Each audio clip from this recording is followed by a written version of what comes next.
I'm Kate, I'm Elle. and we are down to Fae.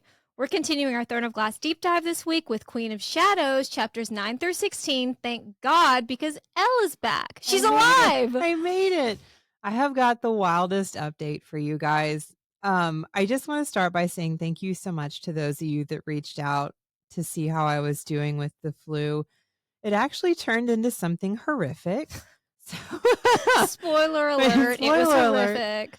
I ended up in the hospital for about a week and a half, and I'm going to try not to devolve too much into this conversation on my health, but it was the weirdest thing, guys. I don't have any health conditions. I've been very, very blessed. What a flex. I know. I don't mean to say that like, I'm so impressive. I don't want to brag, but I'm almost never operating at 100%. I don't have a lot of things wrong, and I'm very, very fortunate. So getting the flu sucks, but I expected to be down with the flu and then just like move on. But it actually took a terrible turn because getting the flu triggered an autoimmune response in my kidneys. And I've never, again, like I don't have any health conditions. I had no idea that I was even susceptible to this, that I had any autoimmune issues. So it's been wild. I ended up going into the hospital. Like I did my flu treatment. I felt terrible. I was dehydrated and I was worried I had a kidney infection. So I went to the hospital to get fluids, and it turns out my kidney function had dramatically changed. Which, when you told me that, I was like, what the fuck? I know. I did offer a kidney. Just want to put that out there. So kind. She was like, would you like mine?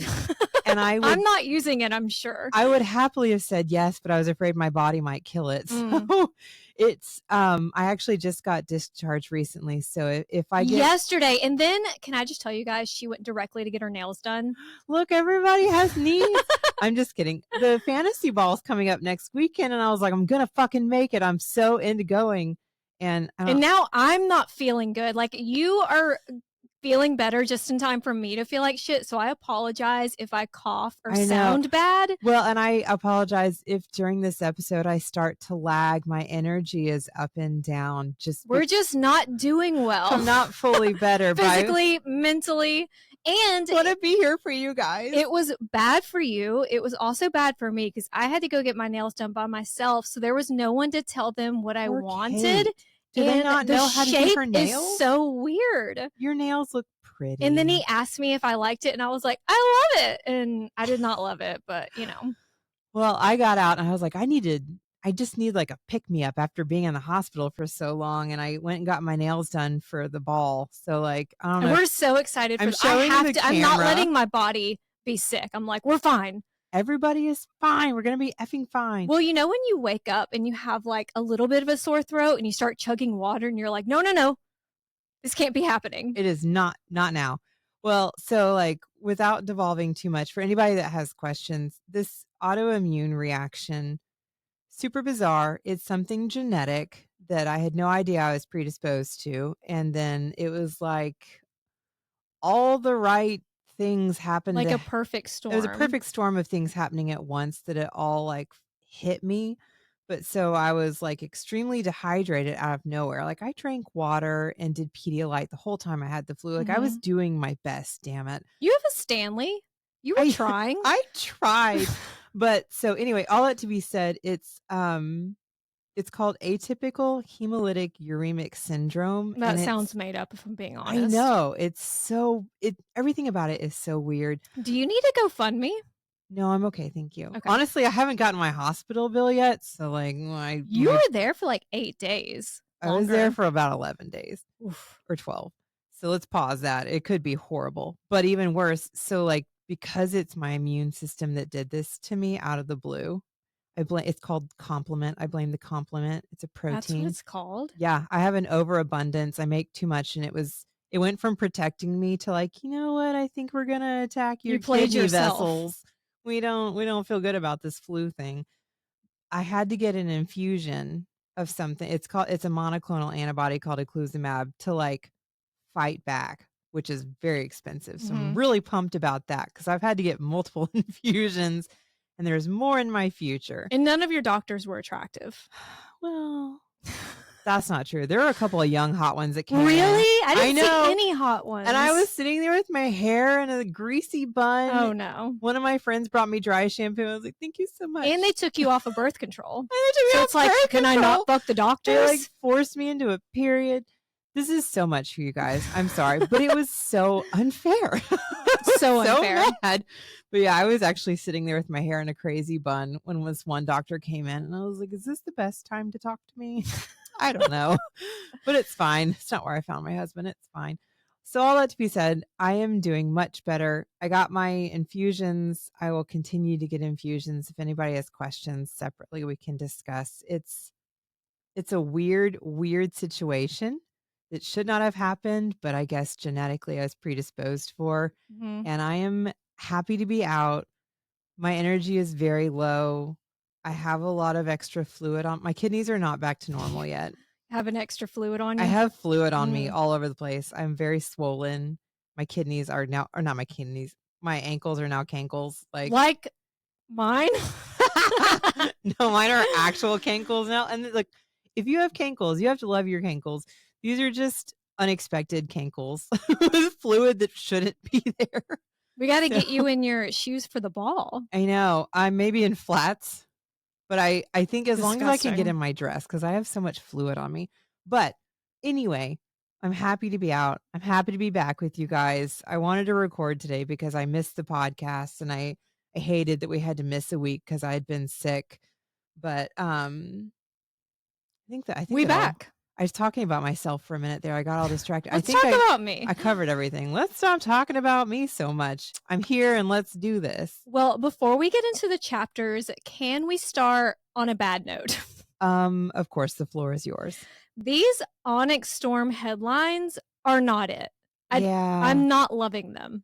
Well, I did not love the rise of Rebecca Yarros, mother of dragon smut. I am not ashamed of loving quote unquote smut or dragons, but why not call her like best-selling fantasy writer or best-selling romantasy author? Crash Out Loading for sure. It's the same with ACOTAR and other books in the genre. They're dismissed as fairy porn. Like, men do be fucking in capital F fantasy books. It's usually one-dimensional women who are just stops along their hero's journey. But the headlines are male author, father of fantasy torture porn. I mean, it's just the smut, quote unquote, and romance books. It's not just about sex. So it's not fair to just call it smut. Yeah. Number one, it's an escape. It's a fantasy. That's the whole point. It's fantasy. But fantasy means like not just talking about dragons or vampires or fae, like something totally different from my normal day to day. Number two, it's a woman's story. That's the real problem. It's a woman's voice, which is missing from a lot of, not all, but a lot of the fantasy books. You don't hear the woman's voice there. The women aren't just falling in love with a man in these books, or men, but they're falling in love with themselves. Like, they're getting to know themselves, and they have the time and space to do that, which is a fantasy for a lot of us. They're working through trauma. They're overcoming obstacles. Their pleasure is important to their partners. Again, a fantasy for a lot of women. Romance and relationships in these books are making women the best versions of themselves. I mean, the female characters are scared and brave. Like, you're seeing all the different levels of their vulnerability and their strength. It's like the power of the and. And, yes, and they're loved, not even in spite of their imperfections, but because of them. And the men in these books, they communicate and they worship the women. Like, what the women want and need is a priority. Well, it's shown more as like a partnership. Yes. Which I think a lot of people in general in their daily lives don't understand when you watch like these stupid rom-coms and the things that we've grown up seeing as like romance and love. I'm like, this is for real. Like, yes, the men worship the women and what a joke. No, they're actually listening to us. They care about our thoughts and our feelings. Like, there's so much more depth to it. The women's emotional and physical needs are a priority. So again, this is a fantasy for a lot of women to be heard, to be seen. but the books all still have all the elements of a fantasy book. Exactly. Romantasy has world building, character development, interesting magic system, dragon, fae, whatever. But the sex is based in love and trust, unlike a lot of fantasy books written by men.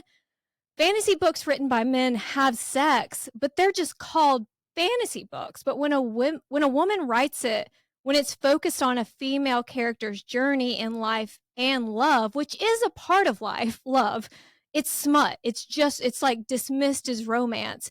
And Why is it not smut when a man writes it? It's still sex. I mean, why? Look at, I love A Song of Ice and Fire. Yeah. We're not calling that dragon smut, dragon porn, just because there are dragons and there's people that are fucking. Yeah.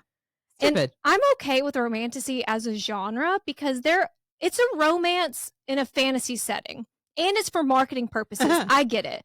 But calling the Empyrean series dragon smut, there's something about that just like activated me. Sure. I mean, why are things we enjoy minimized or it's being trivialized? Yes. You know? And that's historically like women's interest are minimized and trivialized. Oh, right. It's misogyny. It's misogyny. And just like for the men out there, read my pussy lips.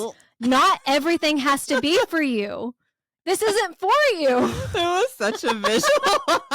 Sorry. Well, I would put SJM's world building, Rebecca Yaros's character development, Carissa Broadbent's storytelling. I would put all of that up there with any of the male fantasy authors. I would. Oh my God. Yeah. They don't even do full character development sometimes. Right. You know, it's not even like this, like there will be depth, but there won't. Like, come on. Well, speaking of the Empyrean series, we have dragon riders, magic, evil off-duty magicians, griffins, runes.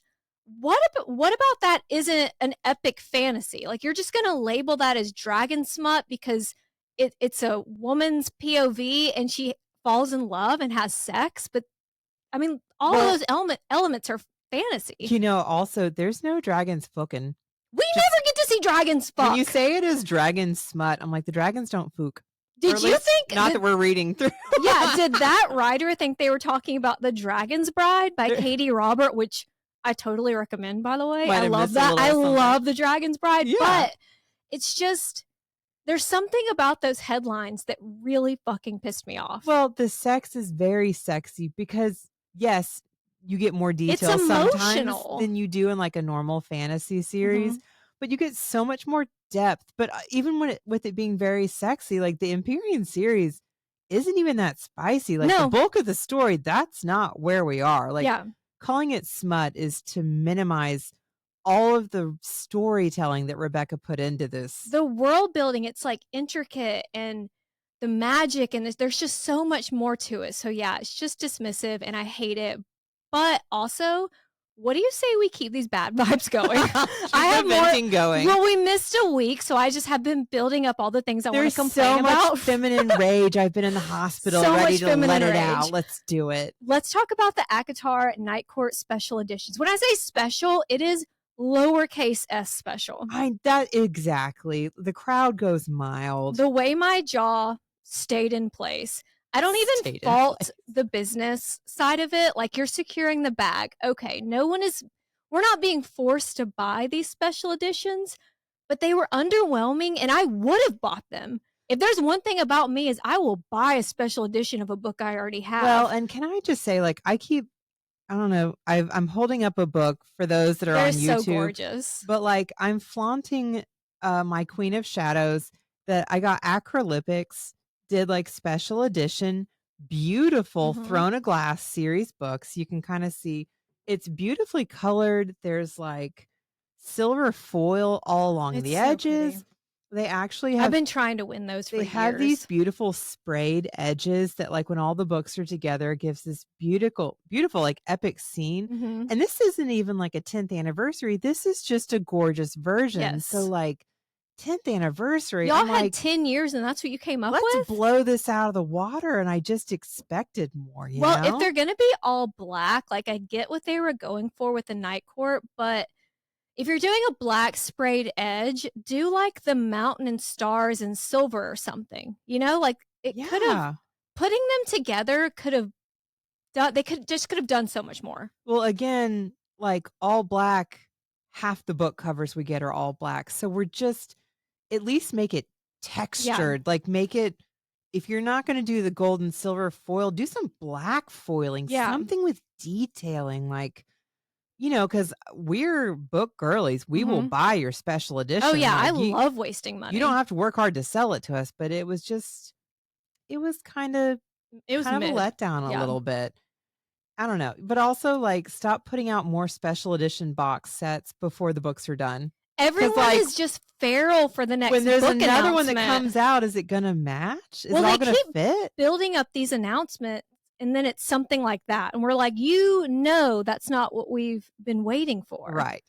Well, it's also weird to me to rebrand the entire series Night Court, like, even book 1, you Yeah. know? Now you're giving spoilers for those that have never read the series and don't know. You're so right. Tamlin would hate I mean, his book being black. and at some point, we're gonna go back to the spring court. I know, Mhm. like, there's gonna be other courts Yeah. after this, so, like, it can't all be night court themed, Well, and and there's so much more. back to Onyx Storm, like, this might be a hot take, but I hope that SJM's team was paying attention to the marketing for Onyx Storm, and we get a little bit more build up for the next ACOTAR book than we did for House of Flame and Shadow, which Yeah, if she everyone could just just seemed to be kind of meh. If she could just start that soon, that would be, Yeah. because that's another thing. We're all just holding our breath, and I don't have much more breath to hold. I have to imagine maybe they were waiting. Yeah, I mean, we don't want Elle to die before the next book comes out. My kidneys are not back to normal yet. Let's all calm down. But maybe they were waiting for all the Onyx Storm stuff to die down before they did anything. I don't know. I mean, that could be fair. Like wanting her to have her own moment. Yeah, but still, just give us anything. But like we're there. It's Yeah. time. Can we also talk about the Fourth Wing TV series casting rumors? It's all I've been thinking 'Cause about. you were Other showing than me- the feminine rage. Well, you were showing me some pics before Yeah. we started recording, and I just can't stop thinking about it either. Well, people are saying an Australian actor named Josh Houston is going to be Xaden, and honestly, I see it. Okay. I fuck with it. He's hot. He's very hot, and he was in. What was he in? What's the? I don't know what just happened. Did you have a stroke? Oh my god, I'm dying. God, what is it called? You know what I'm talking about? Do I need to Google this? No, it's Timothy Chalamet. Dune. Oh, He was in Dune the TV oh, you're show. singing Dune. How did I miss this? I apologize. Should have understood. Well, obviously, That's like now I'm like, God, she was obviously singing duh. Dune. Obviously, no actor is going to be what we pictured headcanon, but he's kind of close for me. I mean, I was imagining like the curly dark waves that he has. So Yes. like it's a good start as long as he's got those beautiful brown eyes or like they're kind of Onyx with, is Well- it Onyx with gold flecks? oh my gosh, now I don't remember as you say that. I'm just looking for the beautiful brown eyes. We're It'll just all looking work for me. beautiful men. I'll But- take all of it. So he added a dragon to his IG bio, and he started following Rebecca Yarros. Don't tease us. And he started following Michael B. Jordan, who is producing. Okay. And Michael B. Jordan, actually, when he was younger, could have worked for Xaden, Yeah. but he's our age. And like, I hate to tell anyone they're too old to do anything, especially after my gynecologist told me if I got pregnant right now, it would be a geriatric pregnancy. She said that to my face. So But Xaden is construed. 23, and like I think Michael B. Jordan might be a little too old. I don't know. He's got such a baby face, though. He He does. could maybe still pull God, it I off, still remember him from The Wire when he was like an actual baby. which is wild. He doesn't really age. But I mean, that's the thing is, I do appreciate if they tried to make the actors actually seem like their age instead of having somebody like 40 pretend they're 20. Yeah. I read that Mackenzie Foy might be Violet. I can see it because she looks very frail, and you might remember her from Renesmee from your nightmares. But there is something about her that looks like she would just break bones. I can see it. She has like kind of like that a look about her though. Like as I look at her face, I'm like, I could see that because people are also talking about maybe Catherine Langford from 13 Reasons Why. Yeah. And Like Dane, welcome to your tape. yeah, I mean, well, like Catherine Langford, like she's beautiful. Don't get me wrong. Mackenzie might have more of the right look. Yeah. as I have it in my mind. So Well, we'll and see. Joey King has been floated around too, but I kinda hate that one. I I feel like like Joey she's been in King, a lot lately. I feel like she's kind of but yeah. overdone too much. Was there anything else we wanted to talk about before we get into Well, it? we have the Nashville Fantasy Ball next weekend. Yes, we're so excited to meet everyone, wear our dresses. It's next to a Waffle House. Oh my gosh, well, I was yeah, don't talk about the Waffle House. But I was looking through all the things within the event. It's gonna be Yes, a tarot card reader. oh my god, it's gonna be so much fun. The hors d'oeuvres look amazing. I'm gonna Yes. stuff my face. Oh Number my one. god, the snack table. It's gonna be Yes. great.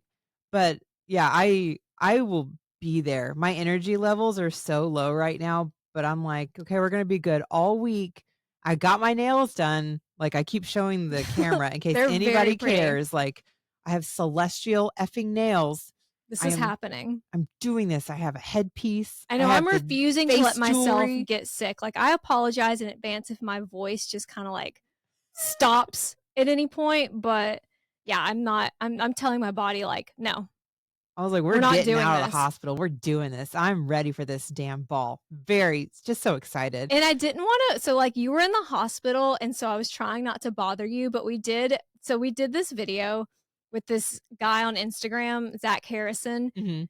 and it was like a book boyfriend GPS and it got 4.5 million views, Which is insane. what the fuck? Which But Kate wrote all of the like ideas for him to say. She's so funny, so Well, smart. I want her to have all the thank credit. It you. was so funny. well, it's been overwhelmingly positive. Like 4.5 million people is insanity. It's nuts. And most of the comments have been positive. Like the comments for him are like, "Oh my god, your voice is so sexy." Yeah. Ways we but I got a couple die. What? I got a comment that just said die and I was like, "I'm thinking about it. I think about it all the time." Maybe they meant like they die for how sexy it is. No, it was definitely just telling me to die. That's so weird. You And guys then I got 3 people who said I look like Lisa Kudrow, which is such a specific insult. I don't think that's an insult. You would like it if someone told you looked like Lisa Kudrow? That's the celebrity you want to look like? Lisa Kudrow, especially when she was younger, is gorgeous. Okay, so you agree. I look That like you Lisa look gorgeous? Kudrow. If you don't stop, I'm so over it. You're beautiful. I'm so over it. I think that was probably a compliment. Well, and I also saw Nosferatu. Oh, how was that? The sex scene. Yeah, a lot happened while you were in the There was a hospital. sex scene? There's a sex scene, but it's not the one that we wanted because he's basically a rotting corpse when it happens. That's not winning me over. So, yeah. There was another one with Nicholas Hoult, but Well, and before we get too distracted, because like we're just so excited to be back because there's more Mayfair witches. There's a whole new, speaking of Nosferatu and like macabre things, there's Mayfair witches, but I saw a preview for another series that we're gonna have to start called Sanctuary. that's It's another like also a witch's tale. Yeah. Ooh. Like we're about to be very busy for the spring. I loved keeping really up. important witches. A lot going on for us. We're gonna be very busy. But I think I'm done yapping. If we Okay. want to start the actual episode. I know, 20 sorry. minutes in. Well, at least 20 minutes in. We got all the important stuff out of the Yes. way. And now, because we love it so much, it is time. Let's get back into Queen of Shadows, Mhm. chapters 9 through 16. We do occasionally link shit back to Akatar and Crescent City, but I think only like maybe once or twice in this episode. Mhm. So, like, very light spoilers. Last week we talked about Aelin and Chaol's reunion crash out, our all shadow, no daddy baby girl Dorian, emo Adian waiting to die in the royal dungeons, and Manon barely restraining her feminine rage around Duke Parrington at Timu Mordor Morath. We pick up in chapter 9 with Aelin sending a letter to Arobin accepting his deal. In exchange for his help, you know, in order to rescue our favorite power bottom Adian, she'll Venmo him 1 Valg. She finds a box in her not-so-secret apartment with that black suit that Arobin first gave her an assassin's blade. Quick refresh on that trauma. Selena and Sam ruined Arobin's slave business venture with the pirate lord, Rolf, and when they returned to Rifthold, Arobin beat the shit out of Selena and made Sam watch. Selena was then sent to slither around, I'm a snake, with the I'm a silent snake. assassins in the Red Desert as punishment. When she returned, Arobin gave her a bunch of gifts, which, classic abuse cycle, the explosion and then the honeymoon period, you know? There was so much that just happened, even just as you described that, like, it was so involved. During that honeymoon period, I guess we could call it, Arabin gave Selena and Sam suits made by a master tinkerer from Melisande. It's very Nuon from ACOTAR, the master tinkerer part. Mhm. And Arabin I want to say gave the suit to Selena, but of course he made Sam pay for his. And did he really give anything to Selena? No. I mean, it's all mind Yeah. games, there's strings attached. Arabin then kept Sam from getting any decent jobs so he wouldn't be able to pay off his debt. So like you said, everything is a game with Arabin. I mean, and as we get into this, like, as I was rereading chapter 9, I was in full tears thinking about all of it. Like, I just am in my feels. I think it's just from being in the hospital. Like, I Yeah. just was in my feels because it brought back so much as I was thinking about Sam and how awful all this was. Because Selena paid off her debt. Thanks to the Mute Master, so that trip really backfired on Arabin. Like, he sent her to the Red Desert, and then that is the reason why she was able to pay off her debt. Yeah. So, like, you played yourself. Yeah. But so, like, she paid off her debt. And then because of that, she was able to pay Sam's debt. And in retaliation, she had no idea this was going to happen. Retaliation for Selena and Sam planning to leave the Assassin's Guild and Rifthold, Arabin had Sam tortured and killed, and Selena captured, which led to her year in Endovier. And we knew when we were reading through Assassin's Blade, basically that Arabin knew that Sam was being tortured and knew that Selena was going to be captured, but Selena didn't know. So, like, until chapter 9, where she's having to go back through all of this, like, this is kind of news for her that she didn't know for sure Arabin's part in it. Well, and it comes from a very unexpected source. Yeah. So this led to Selena being captured, her year in Endovier, and eventually led her back to the Glass Castle and the events of book 1. Like everything with Arabin, giving her this suit back, it's a mind fuck. It's like a reminder of everything that happened, but it's also a test. He's definitely seeing how much she's willing to forgive. Yes. And how much she's willing to forget in order to work with him. Like, he's really testing the boundaries with her. Forgive and forget makes me think of The Hills, that black tears when she's talking and she's like, I want to forgive you and I want to forget you. Back when we used to overline our black eyeliner. Yes. Speaking of it being a test, it's also a test of, I upgraded the suit, but I won't say how. Like, hope you don't get a surprise dagger to the butthole, bestie. She's just wearing a suit, no idea where the daggers are. It's not funny, but like, good God. That is not what I need. That's not the poke I was asking for. No, that's not the poke we wanted. As much as she'd like to strangle him with this suit, she needs Arabin to get Adian out. So, like you were saying, with everything being a mind fuck, it's also a no one knows you like I do flex. Also weird how, again, he knows her specifications. Yes. So freaking weird. But he also knows Selena Sardathian and where her weak spots are, like her janky knee. And he doesn't just know Selena. Arabin created Selena. And he kind of created the janky knee. Isn't that from the beating? I think so. And I know we hate where it's coming from, but you know Aelin looks hot as fuck and badass in that skin tight black suit. Like, whenever they describe it, I'm like, leaving nothing to the imagination. Yeah. A mystery carriage arrives at the apartment with a hooded woman and a small child. The woman says she came to warn her, and Aelin responds, as far as memory serves me, Lysandra, I warned you that if I ever saw you again, I'd kill you. More Selena Sardathian lore you need to remember, which is why if you haven't already either read Assassin's Blade or just followed along with us, I think you should, because it gives context for a lot of this book. Or you actually don't have to, because we over-explain everything anyway. Like, we'll still explain it. Yeah, Selena and Lysandra's beef goes all the way back to when the two were orphan children found by Arabin. Arabin kept and trained Selena as an assassin, and this is so gross, but he gave Lysandra to Clarice, who is a brothel madam.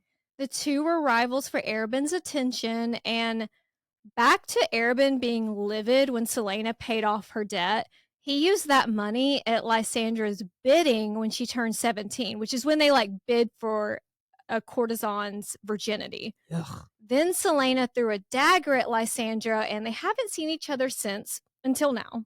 And I know we'll continue to get into this and explain it. It just rereading this scene and like thinking more on it and knowing Lysandra, it still hurt me a little bit how cruel Selena was because she really Yeah. was ready to attack Lysandra, still not even having considered all that Lysandra went through as a child. Mhm. Like, you were both still children. It is, I mean, You, her childhood was brutal. Both you, of their childhoods were brutal, and like, but as we go through it, by the end of the scene, obviously Selena's going to realize her mistake. But like, just in the beginning, just when she's so cruel to yeah. her, my heart hurt because I Well, was and just she like, always come assumes on. the worst, and it's not Aylin's fault because Arabin fostered that environment. Yeah. But Sam was always telling her like, "Hey, she's not as bad as you think she is," because he had Yeah. that soft spot. Well, and Lysandra played it back. Yeah. Like Oh, she there was a bitch. She Lysandra was a was cunt. And we loved her for it. jealous too because like Lysandra is literally being used for her body and it made Mhm. her angry that she wasn't seen as more. So like any chance she had to be petty to Selena, like Selena was getting actual attention from Arabin. Lysandra was getting lascivious, nasty, weird, you're mine, They I were own both of their you. bodies were used. Yeah, it just, like Sandra wanted to be seen for more and she wasn't given credit from somebody like Selena as they're growing up. So Mhm. she was also like Airbin fostered all this, but she was Yeah. ready to fight too. So like they both fostered this. It wasn't one girl being mean to the other Yeah. only. But it just makes me sad I know. to like read back through. And like of But course, good for Aylin to, like, at this point, like, thinking more about it and getting I know into, like, she a really deeper. like this whole scene, she really does take a moment to like think it through, which I'm very proud of her. Mhm. So the Lysandra has arrived with a child. The child is Lysandra's, I guess, protege, Evangeline. And Evangeline looks to be about 11 years old. She has red gold hair and citrine eyes, which sounds Is that beautiful. green? Citrine is I'm kind stupid. of, well, it's kind of like yellow. Oh, So like I'm thinking she's got like light gold eyes. okay. As stunning Interesting. as Lysandra, or she would have been if not for deep, jagged scars on both of Evangeline's cheeks, which explains the branded out tattoo on the inside of her wrist. And the scars mean that she's lost all value as a courtesan. Arabin sent Lysandra to tell Selena because Lysandra doesn't know that Selena's Aelin yet, correct? Correct. She does eventually put it together. Yes. But she is there to tell Aelin the plan for Adian's escape. But the warning that's coming from Lysandra, because Lysandra is there to tell her about Adian's escape, but she's also there to warn her, which Yeah. is you're like, hold on. And I understand why Aelin is very, okay, what game is this? Well, because Arabin definitely sent Lysandra like, hey, you said you wanted to kill her. Here's a peace offering. Like he's being so fucking That's so weird. fucked up. But like he's kind of sent her as like, do what you want. Mhm. And Lysandra's like, this is my opportunity to like do what I have to for Arabin, but to tell you something Yeah. more. Aylin's obviously skeptical as like, why? After all this time, Lysandra still has this tattoo that marks her as property of the brothel. Mhm. And considering how much was paid just for her bidding alone, That Aylin's should like, be paid off. how are you not free? Like, Yeah. come on. The sigil also that Archer had, the one that Nehemia had used to try to warn Aylin about the traitorous lowercase w whore. But when Aelin reveals that she's the one who killed Archer, Lysandra's like, good, he sucked. And you know what? I bet he did suck. Oh my God, I bet he he sucked real good. Sucked so good. R.I.P. Archer. I would have loved some sex scenes I with would have you. loved some Archer sex scenes. Obviously, things have changed. Lysandra has changed, but Arabin has fucked with Aelin's head so much. He's gaslit her so much. She doesn't know what's real. He's good at playing people against each other. Kind of like that boss I had that was Me Too'd. Yeah, that boss is disgusting. But he did. You're back to like the way Arabin like played them. Aelin just doesn't know because Lysandra has been a bitch before too. Why would I trust you now? It wasn't just one of them. So like now she's like, what angle is this? Yeah. What do you mean? But also, didn't you have two bosses that were Me Too'd? I did. Is it me? Am I the drama? Am I the problem? But Arabin is really good at dramatic and clever plans, like his plan to get Adian out. So for now, Aelin needs him. Like she assumed, Arabin sent Lysandra to test Aelin, see if she's going to betray him, and as an offering. the opportunity to kill Lysandra is his gift to Aelin. Thanks. And yeah, thanks, I hate it. And just like talking through this, that's a gift maybe Celaena would have enjoyed, but not Aelin, because there's all this growth that's happened, but Arobynn doesn't know Aelin. Like, he didn't read Airfire. But also, how fucked up is it that Arobynn found a little girl who was an orphan, turned her over to a brothel, bought her virginity, has been sharing his bed with her, and that easily, he's like, sure, you can kill her if it makes you feel better. For like 2 years Just now. because. Like, he's regularly kept her as his pet for like 2 years. And Yeah. was like, you can have her if you need her. That's wild. Yeah. Everything about it is so gross. Lysandra warns Aelin that Arobynn is watching her and has his own agenda, that all of this is likely a trap. She also gives Aelin a letter from Wesley, Arobynn's bodyguard who killed Rourke Farron to avenge Sam Cortland. Lysandra's been carrying this letter around for 2 years because she loved Wesley. Aelin is sad. She's gagged at that. This is the last thing that she expected Lysandra to say. But I think that's what really like takes her aback for a moment. Yes. 'Cause she's like, oh. Because she also judged Wesley a little too harshly. Yeah, because Wesley never liked Aelin. Mhm. And so, or Celaena. And so she's like, Wesley, okay. Wesley would actually escort Lysandra after Arobynn was done with her, which is So gross. And so at first they were just friends, but they had that time in the carriage back and forth to kind of chat and get Yeah. to know each other. Then Sam died and Celaena was sent to Endovir. And speaking of Endovir, Wesley had planned to get Celaena out. Just like he tried to warn her the night of Sam's murder that it was all a trap. And then she like hit him in the head. Yeah. Honestly, yeah, to like get him to stop. But like, I think that's honestly what makes Celaena or Aelin sit down this moment. Mhm. Like, even if it's just in her mind, like that moment of like, somebody actually planned to get me out. Well, and Arobynn later claims that he was trying, but it was actually Wesley. Yeah, but just the fact that like somebody, even if Wesley didn't even like her, like somebody wanted to come for her. Right. I Someone was think thinking of her. Really means so much more than she didn't even know she needed to hear that. Mhm. Lysandra says that it's all in this letter. Everything that Arobynn did, everything he planned, what he asked Farron to do to Sam.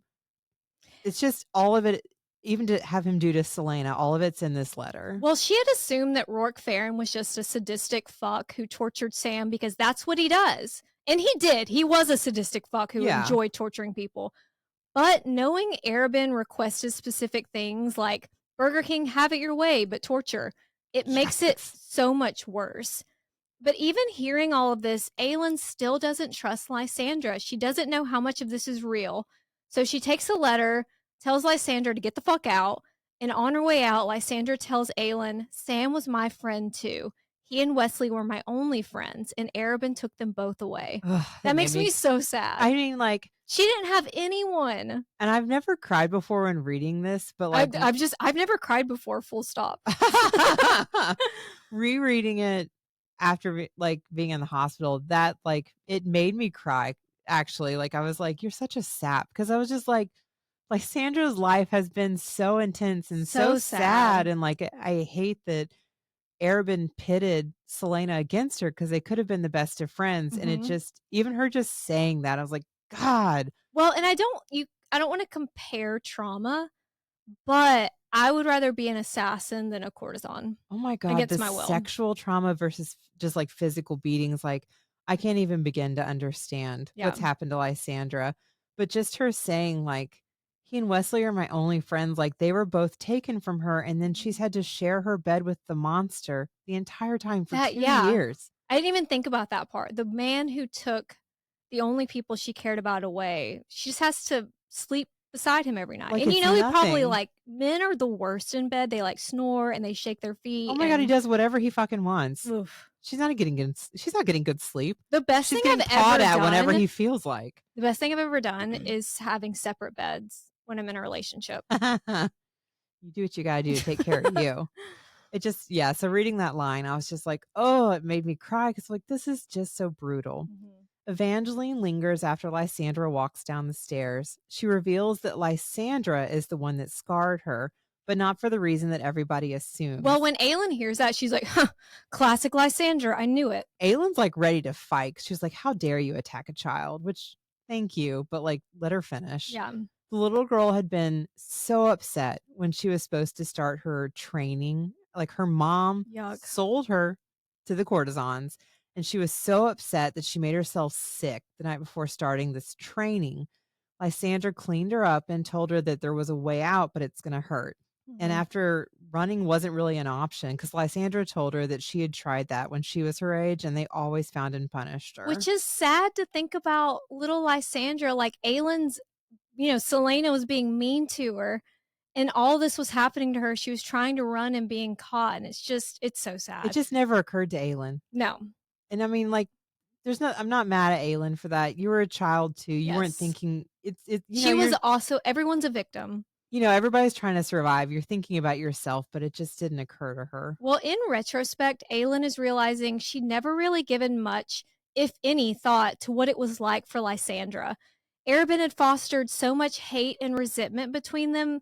There was just no empathy, and Sam tried to tell her. He always had a soft spot for courtesans because of his mother being one, but they were just too under Arabin's control to see what was really happening. Well, and Aylin's a teenage girl at that point, and she's like too jealous to like really hear what Sam is saying. Because Well- there's that moment where you're like, okay. Well, he was their real. It's so gross to say father figure because he was literally having sex with Lysandra and Arabin. yeah, Yeah. and he's gross. But it's like when you want a parental figure's attention, you like fight each other for it. Yeah. This is the only like, It's the only father figure they have. yeah, he's the only one that's still also like, he might be reprimanding her, but he's also the one that's like coddling and telling her she's a good girl. Yes. It's Don't gross. say good girl to me. I know. I am listening to this is such a tangent. Tell us. I'm listening to Lights Out, Okay. which is not fantasy at all. Okay. It's just a dark romance. Okay. And the narrator, Jacob Morgan, y'all, it is so fucking sexy. I didn't know I had a mask kink until I was listening. So, like, she's a trauma nurse, and the guy he's like posting thirst traps in a mask on TikTok, but then it turns out that he is the roommate of a guy that she used to hook up with. And so he starts stalking her. Oh, that's creepy. But no, it's not. I mean, Okay. it is, but it's like very hot. And it is, oh my God. You're going to have to give us an update on this book separately because Well, I have so many more questions. I now. might be like a dark romance convert because I'm usually just like fantasy romantasy, but We've read too many Ah. things that now we're like, let's branch out. What else have we got? it's really good. But back to this. Sorry. No, you're fine. Back to this unfortunate scene. Everybody assumed Lysandra had given the little girl Evangeline the scars to keep her from being a threat. Like Lysandra played it up like she was being Mhm. petty. And Lysandra let them believe it. But she really did it to help protect Evangeline. So because she scarred Evangeline, Evangeline can no longer be trained. And Lysandra took on the amount that Evangeline would be worth if she was brought to be a full courtesan, Yuck. which explains why Lysandra is still in debt. She's got to work off even more now. And Aylin starts thinking about another woman she dismissed, Caltaine, how differently things could have gone if she'd actually tried to talk to her. Yeah. poor It's Caltaine. interesting that's where her mind goes. It is interesting, actually, that brought her to Caltaine because I Yeah. would be thinking more about regret for being so cruel to Lysandra. But yeah, I mean, like, We're that just is in so- our feels about female friendship. It's so true. Aylin runs down to the carriage and tells them to wait before we switch POVs to Adian, who is psyched to be dying. Adian's infection is spreading, and our power bottom is hoping he'll be dead before the birthday beheading. Calm down, Adian. Well, I highlighted where it says every so often Adian would smile towards those gathered shadows. Does that not sound like Hunt in the Asteres dungeons? Like he thinks that he's being watched by the shadows, and it turns out to be Apollyon and then Adis. That is kind of wild. Yeah, I didn't even notice that part about gathered shadows. I mean, I think he's just being emo of like, I walk the lonely road, but I know, but still, like, it's interesting. yeah. It's the phrasing. There's also the shadows that we're watching more in the ACOTAR Christmas special. I am telling you, the Princes of Hell will be in the next ACOTAR book. Because I think they're the villains, but someone better also be fucking them. Let's put this on a bingo card. You know what? I haven't finished Onyx Storm, but several people have said that our bingo card had at least like 6 squares Woo correct. woo! So, Good for us in the not to guessing. flex. Really knew this was coming. Adian thinks that he's hallucinating when the artist formerly known as Dorian walks in. And it is no rescue attempt. The Crown Prince of Rishold is wearing a Wordstone collar, so still possessed. Rizzled. I was like, wait a second. Adian tries triggering Dorian, saying his name and bringing up Sorsha. He's looking for any flicker or sign that he's still in there. At one point, he thinks Dorian recoils as if someone yanked on a leash. And Ooh. so, like, BDSM Dorian, just think about Dorian on a leash. Or Dorian has you on a leash. Oh my God. I don't That is know what's actually better. very hot. If there was not a demon prince involved, I love the idea of Dorian being Yeah, I guess there's a leashed. consent problem. That's very sexy otherwise. Yeah.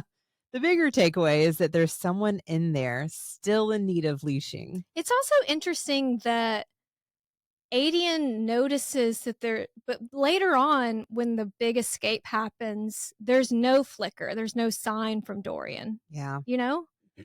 But possessed Dorian ruins Adian's plan to die before he can be used as bait by pointing out the wound and infection that he's been hiding, and that bitch Amethy is summoned to heal him. Fucking Amethy. I know, she's the worst. Then we get another short Dorian POV where we learn he is still resisting the Valk's control, and the king can feel them both in his body yachty.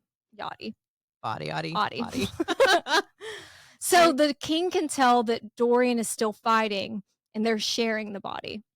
That's interesting. I couldn't tell if I made any sense. No, it does. I'm drinking Dayquil like it's just like Kool-Aid We're or something. hanging on by a thread to be Guys. in this episode, guys. We want to be here, and it's clear. So if you see me just like sipping out of this, I promise I'm not. It's not like scissor. It's really unfortunate. It I wish tastes it so was bad. scissor for both of us. Hearing Sorsha's name made Dorian start beating on that wall in his mind. The barrier that keeps him locked in I can't say keeps him locked in the dark, but the demon prince is still in control of his body. We get some potential Massverse crossover hints in chapter 11. It begins in the Shadow Market, which has operated along the banks of the Avery for as long as Rifthold has existed. Maybe longer. Legend claims it was built on the bones of the God of Truth, whom we connected to the bone carver in one of our Crescent City episodes. We're going to have to wait until we get more information on the God of Truth, especially how people confess their sins, before we go like balls deep into that theory. So just let us cook on that one. I know, but like the fact that they even mentioned that, it's important. Hold on to that nugget. Well, and don't ed us asking about Moore's power of truth, because besties, we also don't know what the fuck that means. We have so many questions about Moore. Speaking of female friendships, Mhm. I'd love some Please. more in that series. Yes. The Shadow Market is like back alley Amazon. You can find anything from contraband and illicit substances to spices and clothes to flesh. It's also down in the riverbank, so if it floods, you can literally drown in the tunnels, which is creepy. The meat market in Crescent City is kind of like a Shadow Market franchise, Mm-hmm. but it's definitely not the kind of place the captain of the guards would fuck with, but we're dealing with new Chaol now. Just Chaol. Oathbreaker, liar, traitor. Just Chaol. The Shadow Market was one of the first places the King of Otterland purged after magic vanished, looking for vendors with banned books, charms, and potions. And magic wielders looking for a cure. Chaol and Nezrin are there to meet with Brullo and Ress. I love that so many book one characters are like, they're back in the plot. We're here. Well, speaking of Crescent City, now we just need like Fury, Juniper, Hypaxia, Celestina. There were so many people I feel like we're missing from House of Flame and Shadow. I know. For how big the book is and how much is discussed, we have so many more questions for our characters. Well, in Throne of Glass, it's crazy that it's her first series because it does such a good job of bringing people back. Yeah, like reintegrating them into the plot, like naturally. Yeah. I know Chaol has been through a lot, but him watching Brullo and Ress and being like, I remember when I used to be able to tease and banter, but not now. Not now. He's just so dramatic. It's very dramatic. Brullo shares the new captain of the guard's plans for the combo Dorian B-Day party / Adian execution. He spread the guards out with none of them in the Great Hall itself. Aelin jump scare because of course she's crashing this big top secret meeting and Chaos like, how did she know? I just love the way she sneaks up. She's like, "So anyway, guess you guys thought you were cute and sneaky." At least one person is happy to see her. Rest. He's so cute. Like she winks at him and his cheeks turn red. It's just so cute. They're like, "Hey, friend." And that's been happening since book 1. Yeah. Brullo, however, he asked to see Aelin's face. Uh-oh, someone has finally looked up from Adian's power bottom to clock just how much he looks like the king's champion. Yeah, Brullo showing some knowledge there. Aelin starts to say she knows that she's asking a lot. And she's interrupted by Chaol, then don't ask it. Like without even knowing what it is. He's just, it's like the children bickering. Chaol, hush, the adults are talking right now. He tries to ask what her plan is for Dorian or like, does she only care about Adian? Brullo jumps in and he's like, what do you need? Like if Chaol had just let her finish, like hopefully he let her finish in the castle closets. We don't actually know. Do you think that Chaol is good at sex? I think Chaol knows what he's about. You do? Okay, I do too, because I think that he's angry. Yeah. Chaol, look, we get annoyed with Chaol, but he's not a bumbling idiot. No. He knows what he's doing. He'd fuck you on some like dorm essentials. Like that's how I feel like he's decorating. Now look, Dorian might be like, yes, tie me up, strip me down, let's play some games and be all sensual. Okay. Chaol's still just like, I think Chaol would be deep and into it. Okay. He may not play all the games, but he'd be like, I'm here for it. You know? Okay, I like that. Yeah, and that's where we stand on Chaol fucking. But if he had let her finish, she's actually warning them. Now that she knows Arobyn's plan, which Lysandra told her, she warns Brullo and Rest to stay away from the southern wall of the gardens and to wear a red flower on their uniforms to ID them so that she doesn't hurt them when all of this goes down at the Glass Castle, which is, I mean, I feel like if I were the king and I noticed a couple people who just happened to all work under Chaol wearing red flowers, I'd be like, what's going on here? I guess it would only depend if the king notices that tiny detail. You know, like maybe the king's mind and focus will be elsewhere. Yeah. But it's just so sweet that she's like, that she even thought of this because she didn't have to do any of this. Yeah. Well, because like it's not just the ones that she knows. Like if you're still like a good person who's not part Valg, like I'm trying to look out for you. Yeah. Even hearing this, hearing her warning them, she didn't have to. No. Chaol's looking at her dark gloves and wondering how much blood will stain them in the next few days. The same blood on your fucking hands from hunting and killing Valg. He does it every night. I'm so confused with his fixation with the blood on her. I mean, she's there to kill the guards that are like full of Valg. She's not just killing innocents. Like, why do you care? Chaol has had blood on his cargo shorts 99% of the times we've seen him in this book. I don't know. I don't want to keep every time talking about it, but it's very weird the energy he has for her. It's so hard for him from the very beginning to recognize that she is in fact an assassin and that she can kill people. Oh my God, an assassin that kills people? Weird. What? Groundbreaking. But he's literally just like not processing. No. Or he's having to accept that this is not the same girl he fell in love with. This image that didn't exist. Right, this image in his mind. But you know what? Every man I've fallen in love with didn't exist. Not really. He existed in my head. I was like, doesn't that happen in half of our relationships? Yeah. We don't see. Am I the Chaol? We see what we want to see. But I think this is as frustrating as it is to read. I think it's a moment where Chaol's still just like embracing the fact that none of it was really going to happen the way he thought it was. I'm just confused why I understand the Dorian part. I keep saying confused. I just don't understand why he's so upset by the blood on her hands when the blood is like black blood, you know? Yeah. And it doesn't logically make any sense. I think again, like it's emotional. It's a metaphor for like the relationship they were never going to actually have. Right. Aelin is sparing Rest and Brullo and his men, but she doesn't say anything about Dorian. Well, and I am on Chaol's side when it comes to Dorian.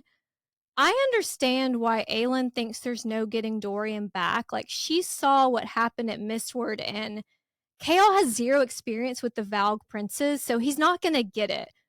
But there was no time given to trying to think through options for Dorian.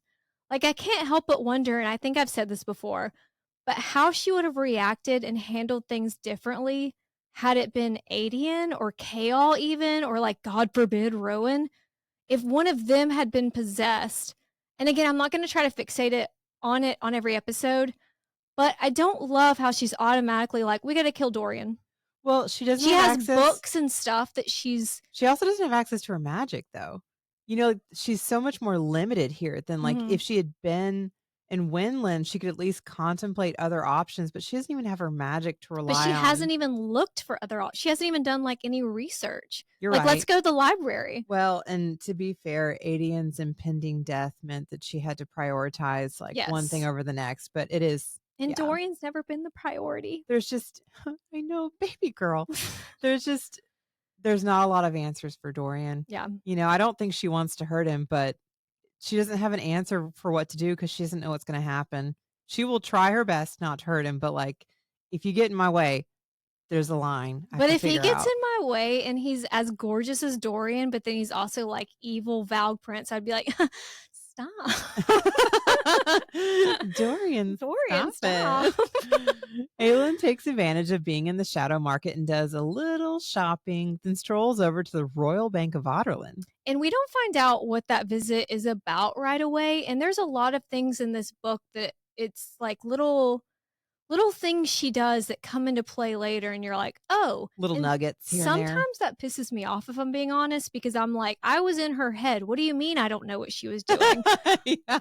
How dare you keep this secret from Yeah, me? Aren't we the same? Did I but read this? if there's one thing you need to know about Aelin in this series, like, you gotta let her cook. Let her cook. She takes side streets and alleys, but still counts 2 butchering blocks in city squares, bodies left where they'd been nailed to the stone walls. She's like, and that's none of my business because Adian, until Adian is safe, she's not going to risk capturing one of the Valg, but that doesn't mean she can't get a head start. Yeah, so that night, Aelin wakes reaching oh, that's also really sad too. But she could get a head start. At least Yeah. keep an eye on what their patrols are doing and their hiding Yeah, it kind holes of and their ends again with like, I'm going to get a head start, and then it just stops. it's And you like don't find out what she did. I guess she's making notes of their habits so she could capture one when she has Yeah. to. That night, Aelin wakes reaching for the warm male body that she'd come to expect in Winland. She thinks as if dreaming isn't bad enough because, like, girl, were we having some sexy bird dreams? Where's our Mhm. mind going? She misses the comfort of Rowan's presence, misses talking to him, misses just waking up and knowing that he exists.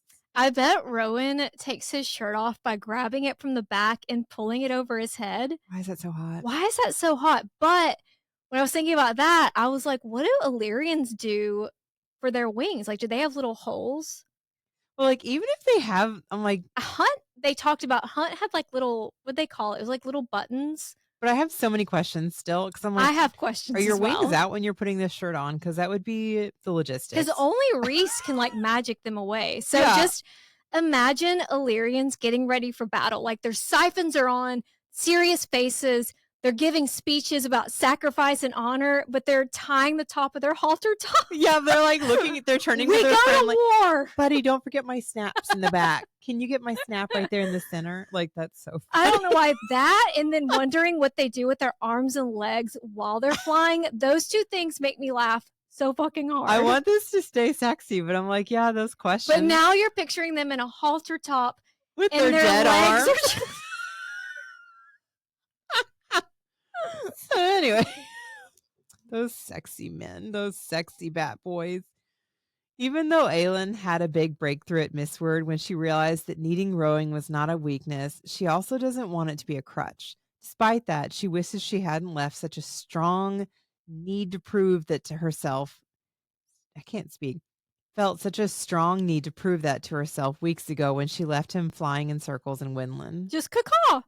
Let the record Bye. show that I always thought it was fucking stupid not taking him to Rifthold with her. Well, I don't I understand. never understood that. Like, I know that, like, we're independent women, but Well, I know Mistward could use help rebuilding, but like, why else did he need to be there? He's not building something for her or her future. Like, um, what's the word I'm looking for? mm, Court. So, like, what was the point? It's Right. not like he's building an army or something. well, he's the only member of her court right now. Yeah. So maybe he should be there. Yeah, we need all the support we can get. Chapter 11 ends with Aelin's summons to the Assassin's Keep, and chapter 12 begins in Morath with Manon being summoned by Duke Parrington. Which she hates because humans are for sport, blood, and the occasional, very rare siring of witchlings. It's the way that they say that, and then the next few things that are said to her that I'm like, rare. Even just having witchlings is rare, and here's what Yes. we want to do. Well, and that's why it's just so important Yeah. to, like, I know we'll get into this. yes, we will. It was just like, I don't want to just get ahead of ourselves. even the way they even start with saying that little Yes. bit. The Duke is studying a giant map, and at his side, Lord Vernon Locken Mm. and Caltaine, who Ooh. Manon notes has a brutal scar on her arm that's darkened into a purplish red. Gross. I hate everything that happens to Caltaine. Like in these books, it just makes me, it's kind of like Lysandra, like all the women's, their agency is taken away Everything in that all of these happens to situations. Caltaine. And God, I just hate fucking reading it. I know that it's important, but I hate reading about It's it. so brutal what happens to her. So Lord Vernon Locken is the Lord of Parenth, a title he stole after his brother Cal, Marion, and their daughter Elide were all presumably killed, and Vernon pledged allegiance to the flag of Aderlin. And I say presumably killed for Elide, and her name is Elide, despite what you're probably going to say. I know. In my mind, it was Elodie when I read this book, so I will. You just renamed her. You were like, "That's pretty." I know. I thought in my mind that's how I read it, so I will. That is a pretty name. I will do my best, guys, to say Elide, even though I like Elodie better. Vernon. Vernon and Manon should not be right next to each other. So anyway, Vernon asks Manon if there's something wrong with the food that they provide there, the food that the 13 have been avoiding because, like the men, it's off. Can I just say something? Yes. When you said Vernon, it made me think of this. So I'm also working with that Zach Harrison guy. Yeah. On like some Valentine's Day post. Yeah.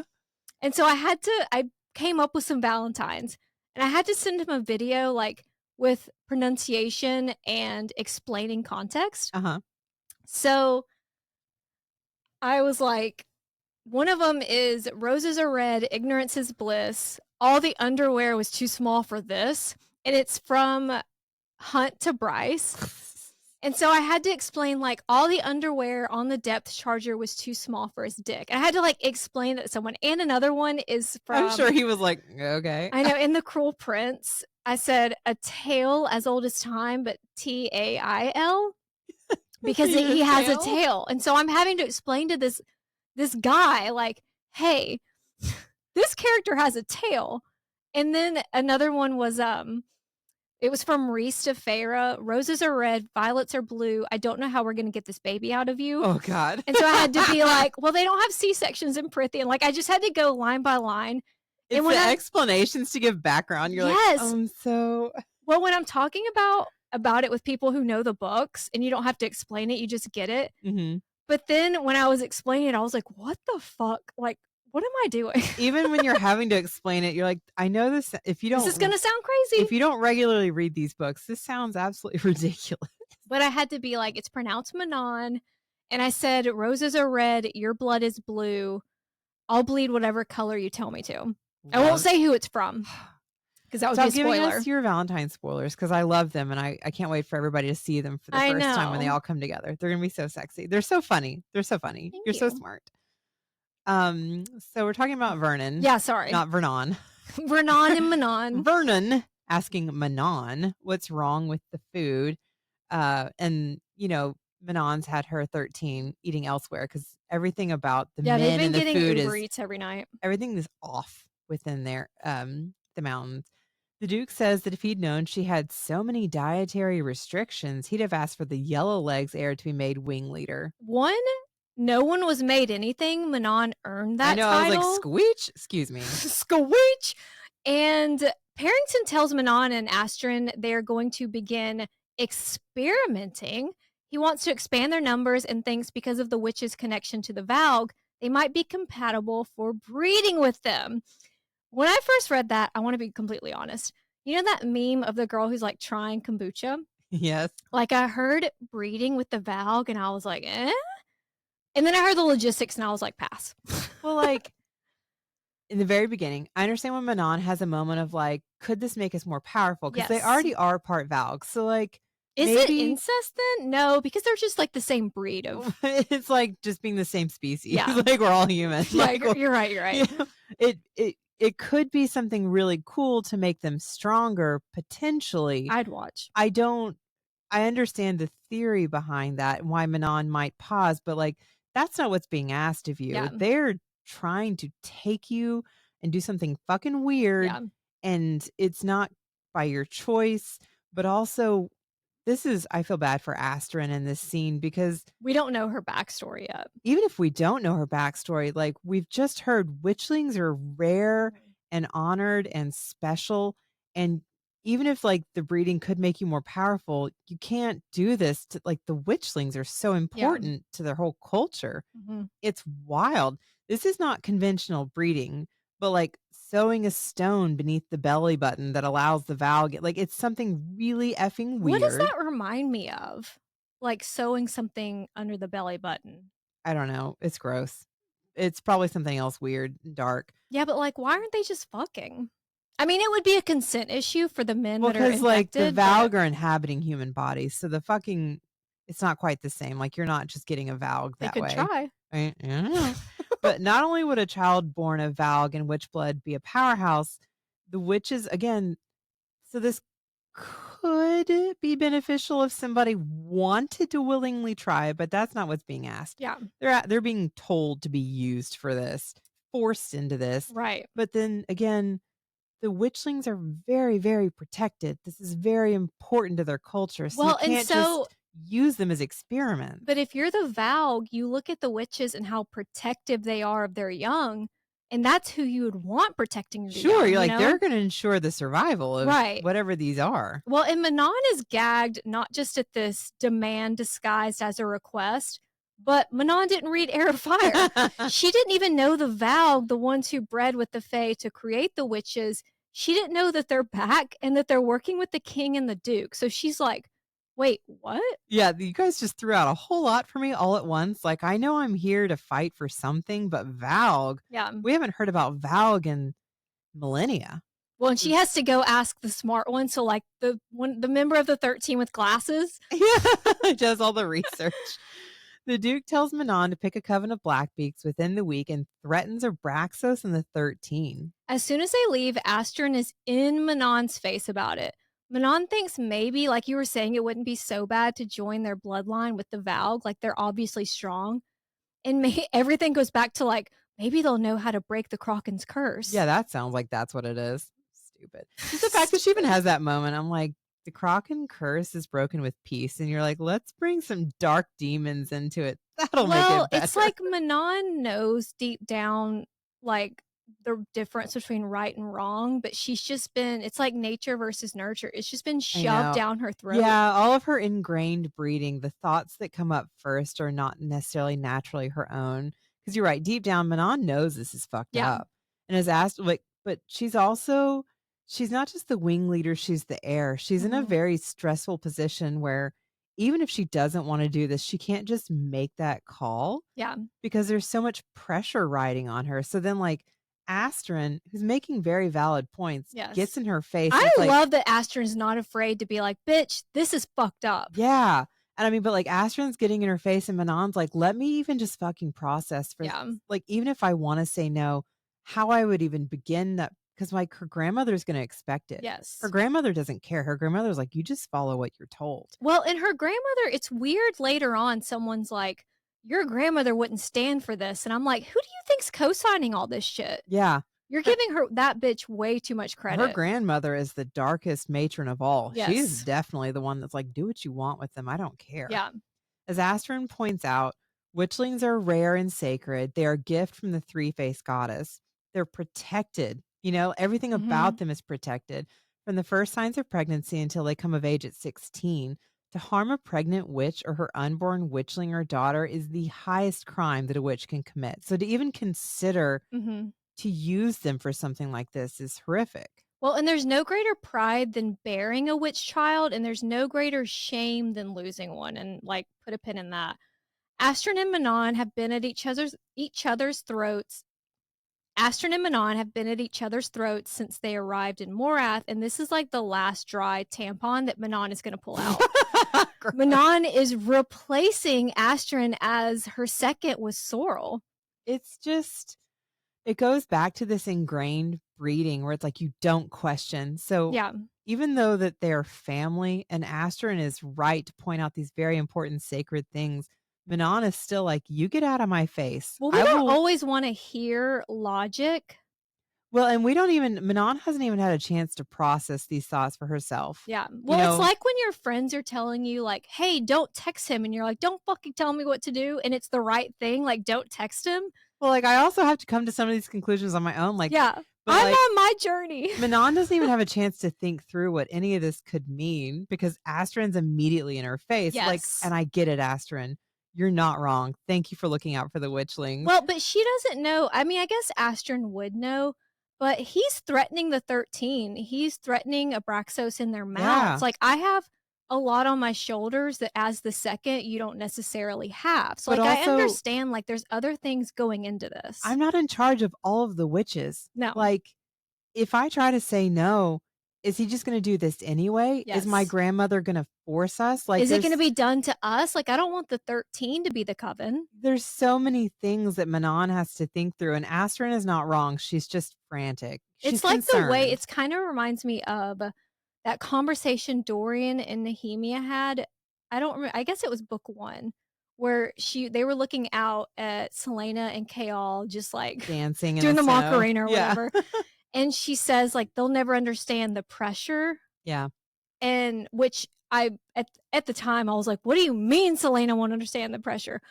But like the pressure of leadership, of like making decisions that affect everyone. Yeah. And so I feel terrible because Astrid is making totally valid points. Yes. There's more to Astrid's backstory that we'll learn as the story progresses as to why she's especially concerned with this.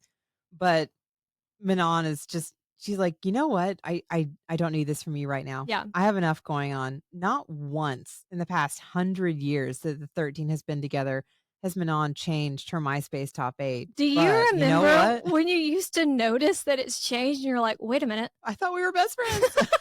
What happened? Well, it's like Astrid is that tiny voice in Manon's head that she's been trying to ignore because ever since she had to kill that Kraken witch in Heir of Fire, she's had that voice in her head, you know, that told her that you were made into monsters. But now this voice is on the outside, so she can't ignore it when it's coming from someone else. And Astrid is calling out shit Manon knows is fucked, but again, can't really do anything about. Yeah, Manon doesn't want to look too weak. Not just because witches hate looking weak, but because she doesn't want the Duke or her grandmother to have any reasons to target the 13. So Manon is in a shit mood. She walks into her room and a young human servant is dusting the fireplace. Thank God no one dropped a shit ton of lentils in there for her to sort. Yikes. Which, by the way, just like thinking back on that in ACOTAR, I do want to do a deep dive of ACOTAR. I know everyone has done that, so like whatever. But it's very classic fairy tale. It's like the impossible task. Like I think the stepmother or the sisters literally do that in Cinderella. Like before you can go to the ball, you have to sort the lentils. Yeah, just something to make it basically impossible. And with harder. the mop, wasn't there like a mop that she couldn't get clean and then Lucian's mom helps her? But yeah, it's she has to clean a hallway.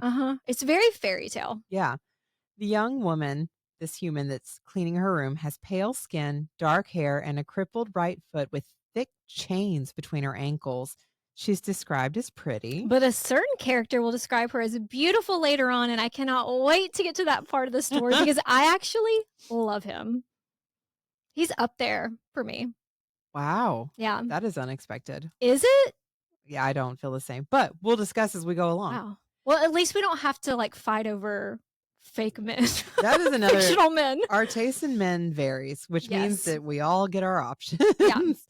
The servant says that her ankle was an accident. She fell down a flight of stairs when she was 8, and her uncle didn't trust healers enough to let them into their home. What celebrity was it that weird. didn't let people work on his son?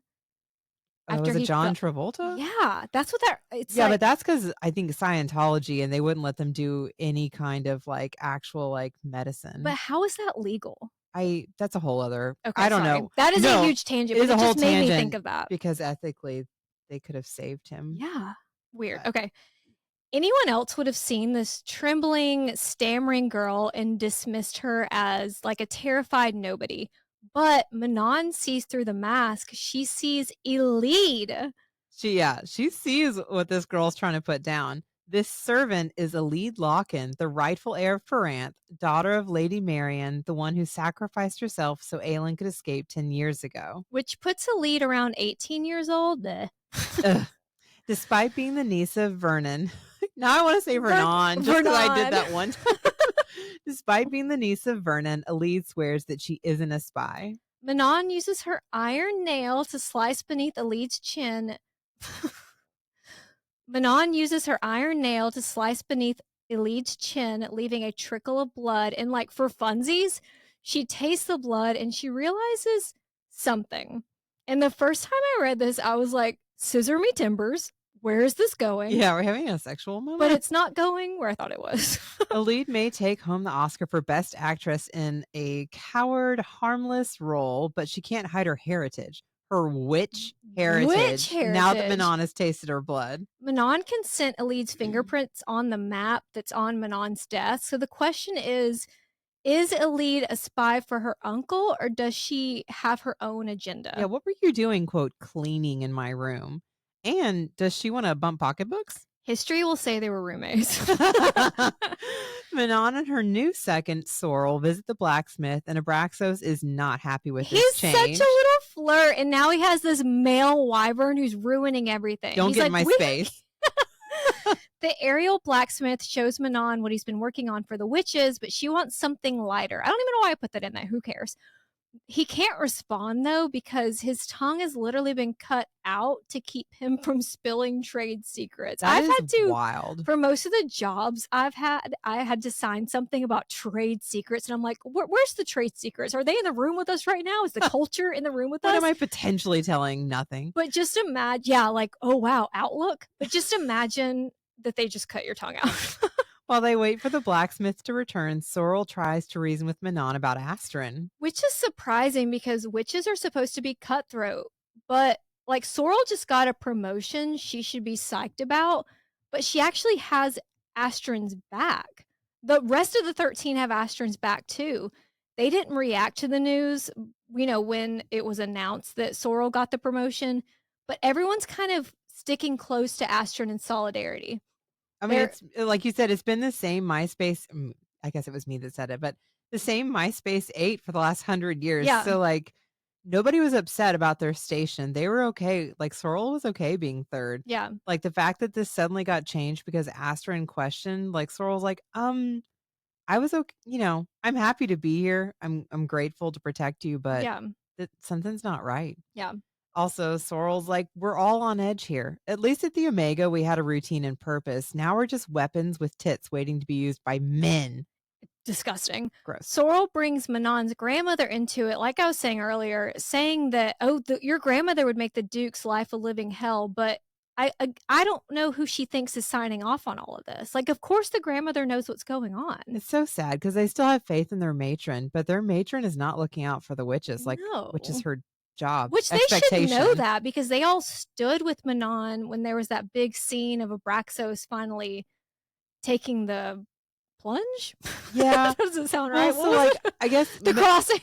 The matron, she didn't really seem to have Manon's back when that was happening, but I guess they could have written that off as just her not supporting weakness. Right. But like at this point, like I don't think they realized the depth of this woman not caring about the witches or their witchlings. Like that's, as a matron, you're supposed to guide and protect, and like everything you do should be for the witches, and it's not. And when Manon says, I think you forget what my grandmother is capable of, Sorrel points out Astrid more than anyone knows exactly what the High Witch is capable of. So we're getting little hints that there's more to Astrid's story. And I mean, I think that it connects to a certain ACOTAR character too. Like when we get her backstory, it's very, I don't know, similar, I guess, parallel. Okay. Yeah. That's exciting. Yeah, they're just like that little hint. If I was Manon, I've been like, what do you mean? Because Manon doesn't know, correct? No. And I Okay. don't think Manon even I don't even know if she even notices when Sorrel says that she should be asking more questions. Yeah. But even just that little hint, like, ask her more than anyone knows.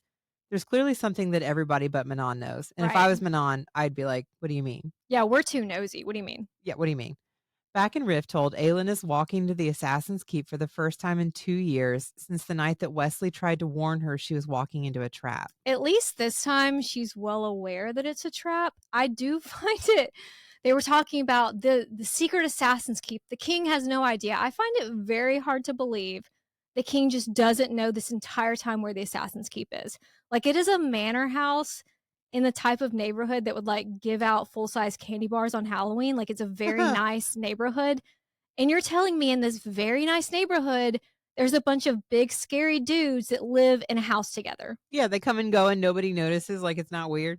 Like, I'm just thinking of Mayfair, like, old in London and all these fancy Yeah. people prancing around, and you have these rough and tumble guys, and you're like, "They don't And live no there." one's asking any questions. History will say they were roommates. This is the last place that Aelin wants to be. It's like a haunted house of memories and trauma. This whole, like, all of Rifthold basically is like a haunted house of trauma. God. But Dorian's birthday party is tomorrow, only instead of animatronic band at Chuck E. Cheese, the entertainment will be unplugging Adian's power bottom. No. No. Not the bottom. Walking into Arabin's office, Aelin can't help but look down at the new rug, a replacement for the one that had been stained by her blood, and at the chair that Sam usually sat in beside her. You know what I'm picturing? Remember, like 2013 ish, everyone had those same rugs that was like that. Was it chevron print? The same pattern. Everybody. That was We such a all thing. fell victim to that. So trendy. So this meeting is just another mind fuck, and Arabin making sure that if Aelin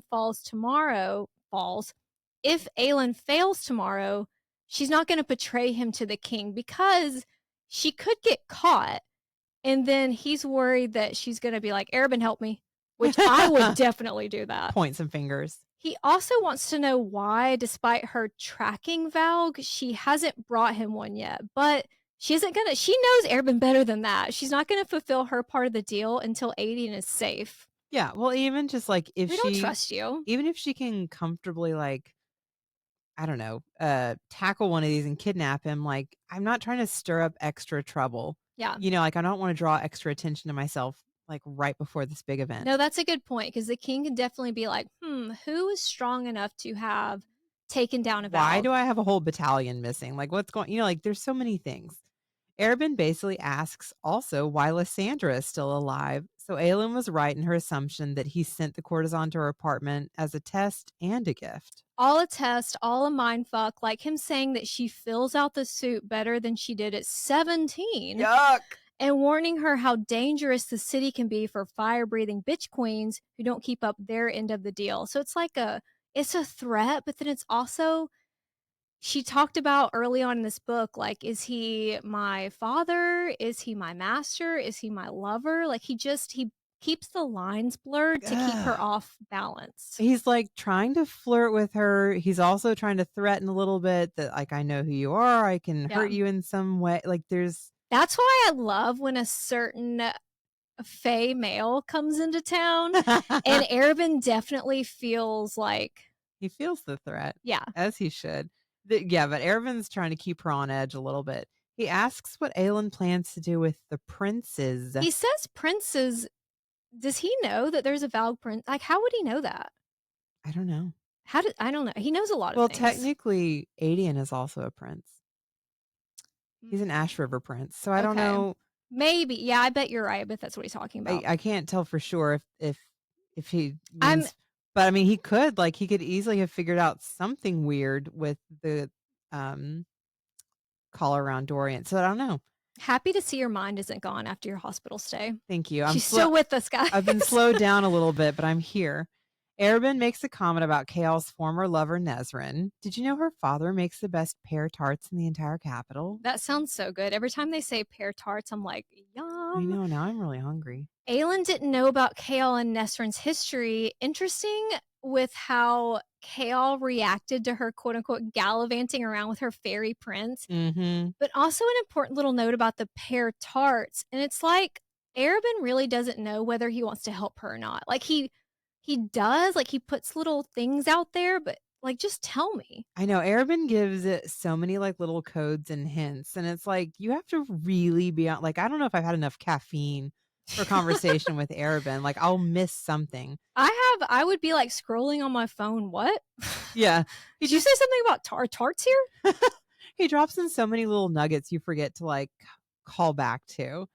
Aelin visits the royal bank after this exciting meeting, again, on her way back to the apartment. Lot of bank visits for, like, Yeah. no one that age goes to the bank. What's going on? We just after reading SJM for so many years, at this point, anytime she hints at something, you're like, "Okay, royal bank visits. This must be I haven't been important to the bank somehow." I've been to the bank, like, twice in my life. Oh my god, I don't know the last time everything I do is online, you know? But I guess they she don't have online. Yeah, you're right.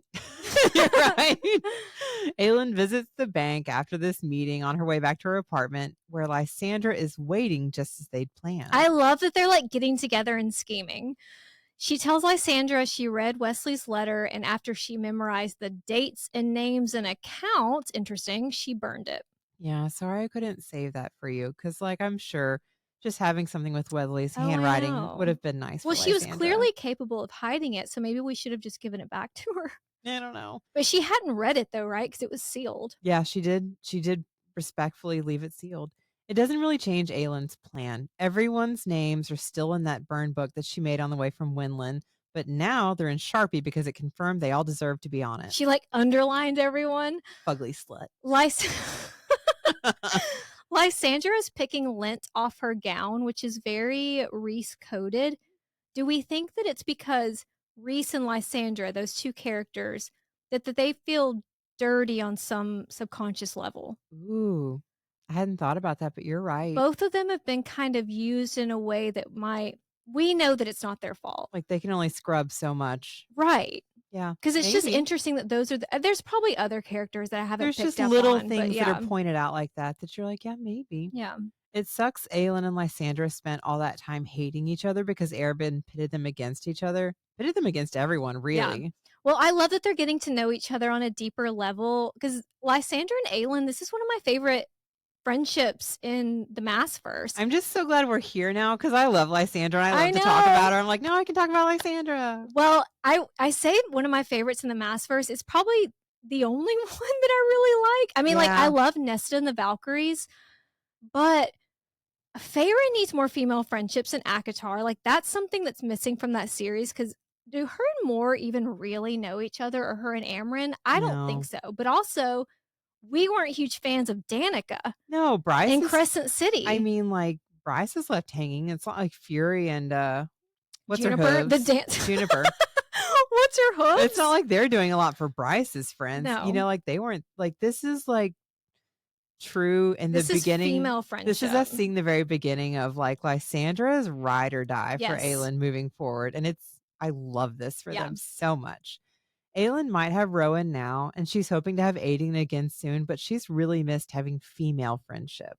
I love girlhood. Like, all I want is to gather a group of women and destroy the men who have wronged us. Like Lysandra is saying she wants to help Aelin do to Arabin. And something that stuck out to me is Aelin is thinking that she'd never loved anyone as much as Sam. Like, this not really related to what we're talking about, but in the same chapter, she's thinking about Sam and she never loved anyone as much as she loves Sam. But I mean, like, even Chaol?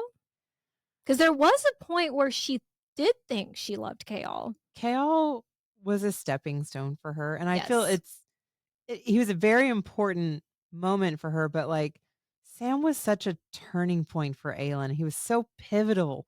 And but he was I so do think we've supportive. romanticized Sam a little bit. Of course. And like their relationship Young didn't love. have time to like truly like be all that it could be. But like it was just regardless the support that he had for her and the way he was looking out for her no matter hate that what. he never knew who she was. It's so crazy. I know, that makes me so sad. But it was so much for everything about Sam happened at such a pivotal time too.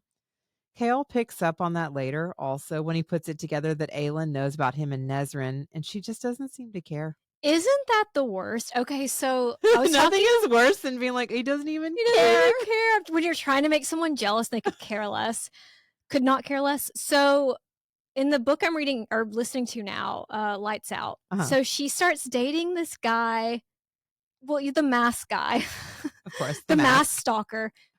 And she had already dated his roommate. Oh. And the roommate's like, "Oh, yeah, I'm cool with it." And she's like, "Oh, good." I would be like, "Wait a minute. You're not a little upset? Nope, no jealousy? No jealousy?" Not at all. That's weird. Yeah. So, okay. I understand Kayal's like, "Oh, okay. You don't care? Cool. Yep. No, that's good. Got it. Great." Thanks so much. I also highlighted where so they're eating chocolates and they're plotting. Again, I love girlhood. Yes. Lysandra says, "We're nothing but wild beasts wearing human skin." And it's like there are several little hints. I know. And Aylin's like, I wonder what she would think of who I really am. I'm like, bitch, you don't even know Girl. Lysandra yet. You just calm down. Lysandra proposes killing 2 birds with 1 stone tomorrow. But before we find out what that means, we switch to Chaol's POV in chapter 14. Aelin, Chaol, Nestrin, they're all on a rooftop overlooking a city square where another execution is about to take place. Yay. God, it's so Another this one. Rooftop That's already awful. fucking sucked. The city is decorated for Dorian's birthday too, so it kind of looks like an execution taking place in a party city. Like it's just the juxtaposition. Yeah, that's such a weird vibe. Did I just use that word correctly? You sure did. Oh my god. That was such a big I'm word. on so much Daycool too. You're I have doing no it? idea what's happening. I feel like I'm in job, a dream. sweetie.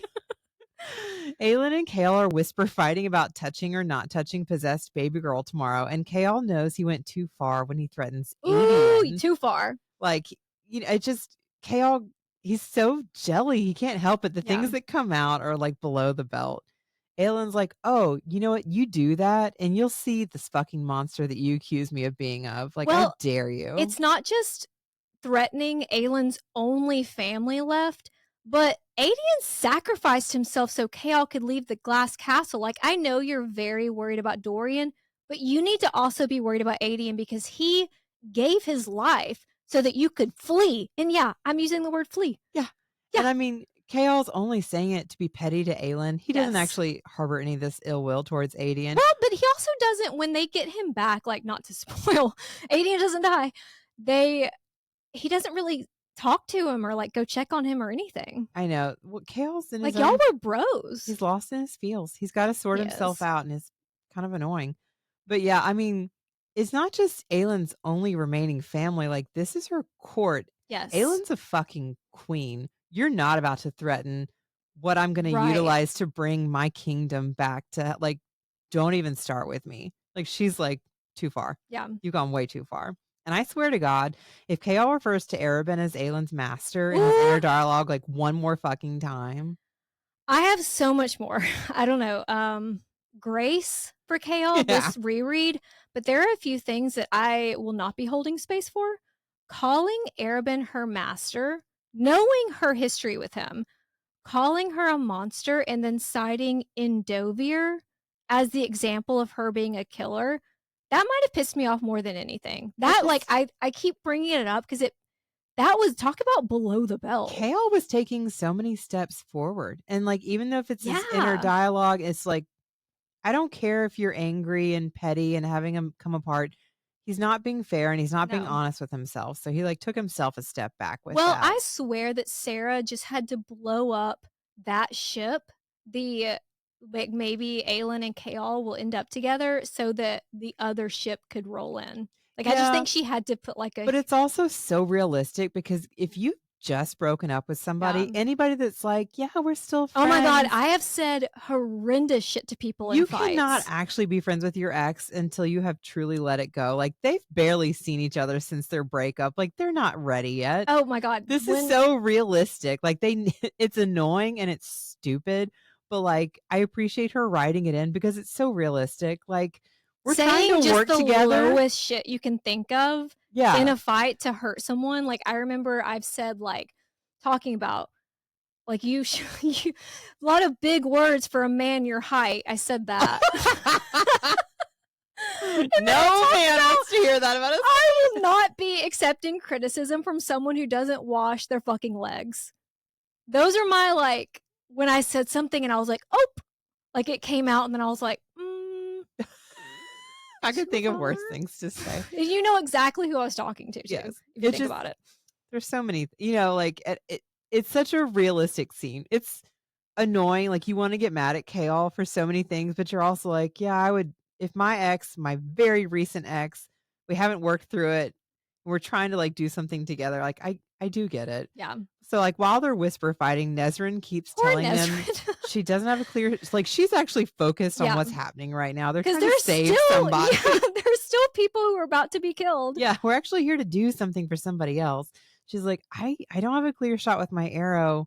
And she keeps, like, telling them until it's too late. And Kale is triggered because he's mentally back in that throne room when Sorsha was beheaded, and that's another time that he was too late. Yikes. And I guess that it's that makes him finally tell Aelin how to free magic? It's I think one of those moments he realizes he's crossed a line and Yeah. needs to kinda, like, salvage this somehow, and then, like, he realizes who he's talking to. Well, and that he's just so out of his depth because he is in a situation with a bunch of magic users, and, like, you knew you were not gonna be able to defeat the king just on your own with no Yeah. magic. Like, you can't fight magic with no magic. But he's all over the place. His emotions are all over the place because Kale goes from, "There's a queen in the north who represents hope," and then he's, "I have to get out of this castle to tell people how to free magic," and then he's like, "I'm not telling you how to free magic, you're a monster." And then, "Anyway, here's how you free magic." It's just he's all over the place. It's like, I mean, they're being like, I just imagine petty children fighting. They're having their little whisper fight, and then shit goes down before they're ready. And it's like, oh, fuck, we need to pay attention. That he has a moment of like clarity of like, okay, also, I've insulted you too far. You're an actual fucking queen of this realm. I need Mhm. to chill out. I'm just some fucking guy. Here's Well, what he is the heir of he has. whatever. Well, Annie Annie L. L, who cares? He has a moment of like, Lame. I need to like do something positive here. Yeah. Here's what we need to do to get this done. He tells her that breaking down the Wordstone clock tower in the glass castle will free magic. But when she thanks him, he snaps. It's for Dorian's sake. He can't help himself. He just can't help himself. Kale asking what will happen if the king unleashes his magic on her, it sparks a scary thought. Like, actually, thank God he said that because the king could It- use word marks yeah. to spell the castle. It leads her down a train of thought of like, Right. oh, duh. Well, and it's the same way if you remember in Crown of Midnight, she used word marks to trap that creature in the library. Yeah. So she's thinking, I guess I could figure out how to protect us if we had those books from my room at the castle, but there's no way that I can get back in. Well, thank God they're books that Kale grabbed when he was fleeing. Don't say fleeing. Nesrin stays on the rooftop while Kale goes down to the street and Aelin crosses to the other side of the square. Before the executioner can kill the other two men, he catches a dagger to the throat, black blood spraying, and the rebels get the men on a boat out of Rifthold. Yeah, fuck off, Kale. Look what I just did. But they did lose the one guy, so I feel like if they had been paying attention, maybe. Yeah, if you guys hadn't been like such little, to be fair, they jumped the gun. They did it before 6 o'clock. So Oh, you're right. yeah, the guards were like, who cares? Kill him. Kale, of course, won't just ask about Aelin. So after the cell has gone down, Nesrin tells him they're both fine, knowing despite everything that Kale would still be worried about her. He just doesn't want to say it. I love Nesrin. When she offers to go tell the family of the man who did die, and Kale says he can send someone else, she's like, "Oh, I'm free. It's not like I have a line of suitors lined up outside of my father's house." Yeah, people don't forget. People don't forget. Later that night, Aelin knows she's being followed from rooftop to rooftop. She's making mental notes of which streets were unmonitored. Wait, who's following her? I'm assuming that it's Arabin? yeah, like Araban's people are kind of spying, Okay. but also she's not trying to be that discreet. Like I think that she's wanting to attract the attention of the guards. Yeah, Like you're she's right. ready to spoil for a fight. She's making mental notes of which streets were unmonitored when hell broke loose, as it did when they rescued the men from the butchering block, just so she's going to know how it's going to look tomorrow when they attempt to rescue Adian. Just as Arabin told her, each guard is wearing a thick black cock ring. Are they though? Because I thought there was a moment where she says they aren't all wearing rings. For sure, I thought it was like everybody leading a legion is wearing a ring. Yeah. I didn't realize every single man is wearing one. Yeah, I can't but they're remember. also moving, like, do you remember Men in Black, that guy that was, like, really jerky and twitchy? Yeah, they're definitely not quite in control of them yet. Yeah, their leader, though, a pale man with dark hair, moves fluidly. And Ugh.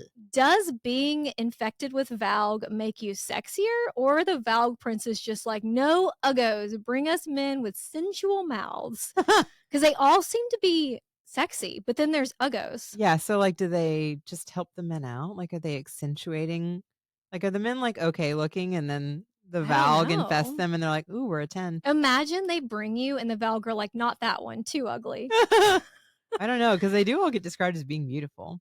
Hmm. Aelin purposely catches the guard's attention. Oh, shit. Is it weird? Is it weird that it was so hard for her to kill Cain, but now she's taking on an entire group of Valg? Like, is it because of her training montages in Windland? She was only there for 3 months. Or because Cain was stealing strength or girth or whatever he was doing. It just seems like we went from struggling to fight one Valg at the end of Throne of Glass to her now taking on her own an entire group. Well, to be fair, Cain had poisoned or she had been poisoned by Caltaine. So she That's true. wasn't at her best for Cain for multiple reasons, but she's also seen these creatures now and she's seen how they move. So like Yeah. it's not that she's got one up, but she's more aware. It's just like now she's the best fighter. I know, like now she can suddenly easily get away. And you're like, well, okay, that's Yeah. interesting. She takes out the entire patrol. So yeah, her I don't know, she seems to have had some practice between here and Cain. I mean, maybe that was some of it was Rowan. But so she's kind of testing her boundaries with them. She takes out the entire patrol, then cuts off their heads to test out the theory that beheading kills them, and it does. Thank God, because she doesn't have her fire. Yeah. Aelin checks The Walking Dead out of the Library of Parthos and spends half of the night researching and practicing just in case the king plans to use word marks against her. And the next morning, it's go time. Like, we're excited, we're hyped. We're ready to die.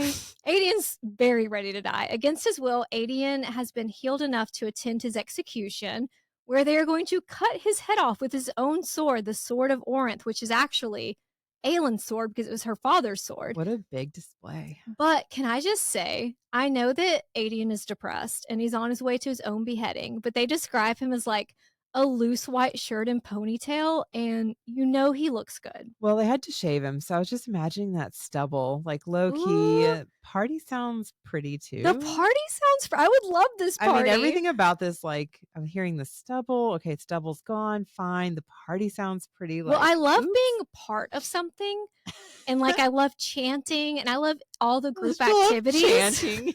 Such a mob girl. So, well, yeah, definitely mob mentality. So if I were in this situation, I would mourn the loss of never getting to have sex with Aedian, but I would also be like, This is such a big moment.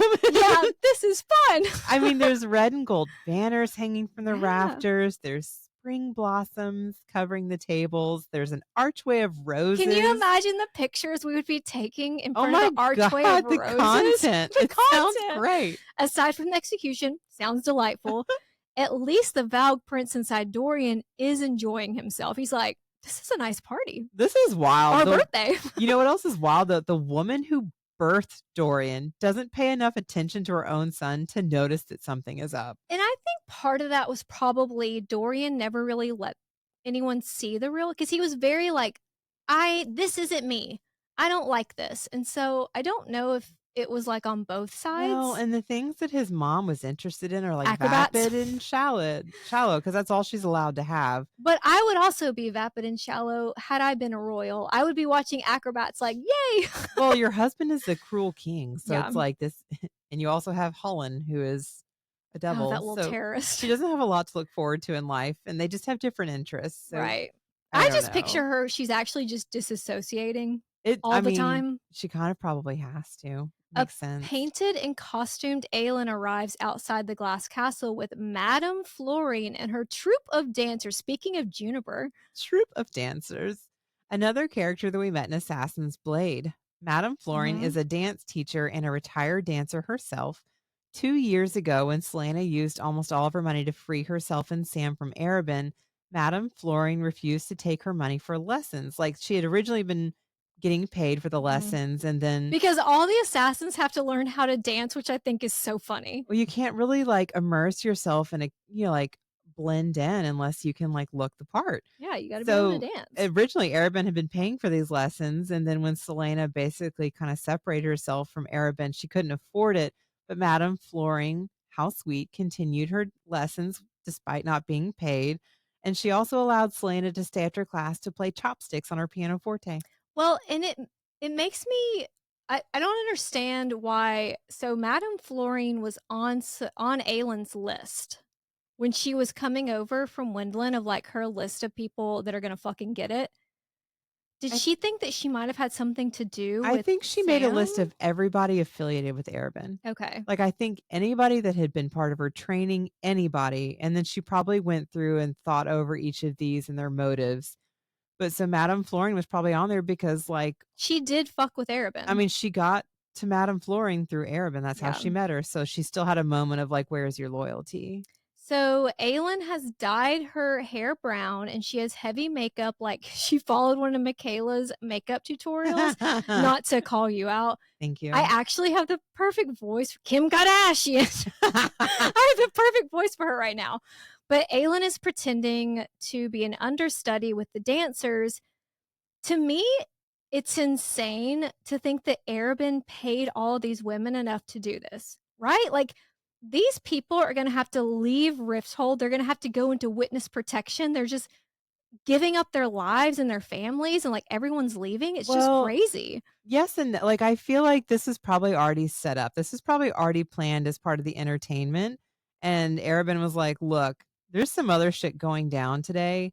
He probably just like they were gonna have to be there regardless, but it's paying for their like, if you're willing to do this, we will do our best to get you out of here. Yeah. Because like these women, I think we're gonna be there regardless Well, but now they have because to they leave love the their dancers. home. Yeah, but I mean, they're gonna be alive. But like, how much is Arabin paying? And all he wants in return is one Valg? It's just like, Yeah, there should be a lot more questions from Aylin, like, "What is this truly gonna cost me?" Because this yeah, is a lot of money. it's a lot of money. It isn't just about the money for Madame Flooring, though. I mean, she is getting paid a shit ton, but she was also friends with Peter, who was the conductor at the Royal Peter. Theater, who, after making a stand about the killings at Endovier and Calicola, was murdered along with the rest of the orchestra. Sorry, I didn't mean to laugh there because that's not funny at all. But I, in my head, had been saying Piter. I actually, as I think, Piter. no, I No, think it was Peter pronounced. makes so much more sense. Well, I was trying to think about the Audible. I think she called him Peter. His Okay. name is spelled a little different, but I think she called him Peter. But yeah, she had been friends with the conductor, and if you guys remember, the orchestra took a big stand Mhm. after the killings. They played the song of Eelway and the song of Melisande and then finally the song of Otterlin, and then the king killed them all. And as they're getting closer to the doorman and his list, which Aelin has been added to thanks to Ress, she notices word marks written across the threshold and windows. So she bursts into tear and causes a scene. So if you're ever like you don't know what to do, cause a scene. Just start crying.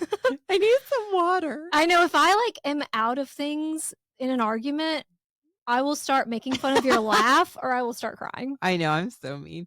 Pretending to be an upset and nervous understudy, Aylin, aka Diana, Interesting. asks, well, that was like Oh, that was her fake name. that was her fake name from Arabin from way back in Assassin's Blade. Remember when she was at that party and Dorian and Kaol came in? Yes. That's so crazy So to many me. throwbacks. Diana asks for a glass of water. And then Please, so I'm just an upset. understudy. And a guard wearing a red flower pinned to his uniform runs off to get her one. After they check Diana off the list, she trips and spills the water all over the marks, and Aelin and motherfucking Galathinius walks into the glass castle. Boop. And that's where we'll pick up next week with chapters 17 through 24. Y'all are so lucky that I'm not making you sit through an update on Justin Baldoni and Blake Lively. Oh, Because I thought about putting it in there, but I was like, my throat will give out. there's so much to go back and forth on that one. This has been a long episode. Thank you so much for bearing with us Yeah. because we've had so many health issues come up in this one episode. If you're interested in hearing what we're reading other than Throne of Glass, check out our standalone book reviews. And If you have a book or series that you think we might enjoy, please slide into our DMs. And help us find more book besties with ratings and reviews. We love reading the reviews. We take Yes. screenshots and we have a special little folder. We hold on to all of this for emotion's sake. Thank you so much, guys. We love you. Thanks, y'all.